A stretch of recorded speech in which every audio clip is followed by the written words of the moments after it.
আজকে আমার এই ব্রাইডকে দেখে মনে হচ্ছিল সেনকো গোল্ডকে ও তুলে এনেছে পুরো ওর বাড়িতে। এই প্রথমবার আমি এত ভারী ভারী গহনা কোনো ব্রাইডকে পরতে দেখলাম তার বিয়ের দিনে। সো হ্যালো, আমি মেকআপ আর্টিস্ট সোমালি, আর এটা হলো আগের বছরের আমার একটা মিষ্টি লক্ষ্মী প্রতিমার মতন একটা ব্রাইডের গল্প নিয়ে এই ব্লগ। আজকের আমার এই লক্ষ্মী প্রতিমার মতো ব্রাইডটি পরেছিল একটা রানী কালারের বেনারসি।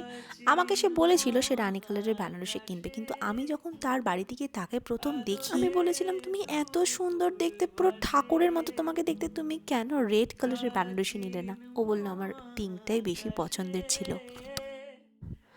এত গয়না ও কনফিউজড হয়ে গেছিল যে কোনটা কোন হাতে পরবে। ও এত গয়নার মধ্যে কনফিউজড হয়ে গেছিল কোন হাতে কোনটা পরবে, কিভাবে পরবে, কোনটার পর কোনটা কি সেট করা হবে। আজকের এই ব্রাইডকে তোমরা যা গহনাতে দেখছো সমস্তটাই কিন্তু গোল্ডে পরে আছে। আচ্ছা শোনো, তোমরাও যদি তোমাদের স্পেশাল ডেতে নিজের বিয়ে বা রিসেপশন বা যে কোনো স্পেশাল অকেশনে আমার কাছ থেকে সাজতে চাও, মেকওভারের বুকিং নিতে চাও, তাহলে অবশ্যই আমাকে বুক করো আমার এই স্ক্রিনে দেওয়া নাম্বারে। 2026-27 বুকিং কিন্তু ওপেন আছে, হোয়াটসঅ্যাপ করতে পারো বা কল করে বুক করতে পারো। সব থেকে ভালো ব্যাপার, এই ব্রাইডের লোকেশন ছিল সোদপুর, আর এই ব্রাইডের বাড়ির লোক আর মানে ব্রাইড নিজে আর তার মা এত ভালো ছিল, মানে যেটার তুলনা করা যায় না যে ব্যবহারটার।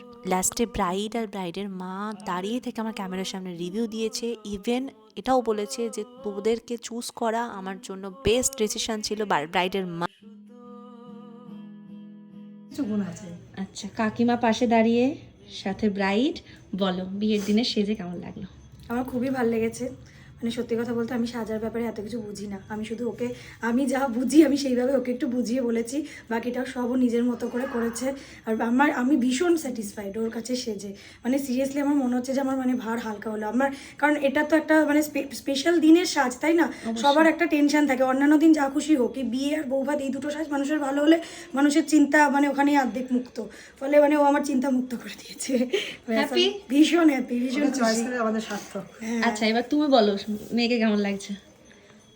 আমি ভাবতেই পারিনি, আমি প্রথমে ভাবতাম যে আমার মেয়ে এরকম ইউটিউব সার্চ করে করে কাকে আনবে না আনবে, হ্যাঁ সত্যি যদি সে ভালো করে সাজাতে না পারে। কিন্তু যখন দেখলাম যে প্রথম তো আমাদেরকে সাজানো হলো, আমাকে আমার ভাই বউকে সাজানো দেখে বুঝে গেলাম যে আমার মেয়ের চয়েসের তারিফ করতে হয়। সত্যি তোমার মানে তুলনা নেই। থ্যাংক ইউ, খুব ভালো লেগেছে গো সেজে তোমার হাতে। তোমরাও ভীষণ ভালো, মানে এরকম ক্লায়েন্ট আমি খুব কমই পাই, সত্যি বলছি, এত ভালো ক্লায়েন্ট। ঘুম থেকে ডেকে বলছে চলো খেয়ে আসো, খেয়ে এসে আবার ঘুমো। তোমাদের যদি ভিডিওটি ভালো লাগে লাইক কমেন্ট শেয়ার করতে একদমই ভুলো না। আর যারা চাইছো নিজেদের স্পেশাল ডেটা বুক করতে, বুক করে নিতে পারো। চলো দেখা হচ্ছে অন্য একটা সুন্দর মিষ্টি ব্লগে। বাই।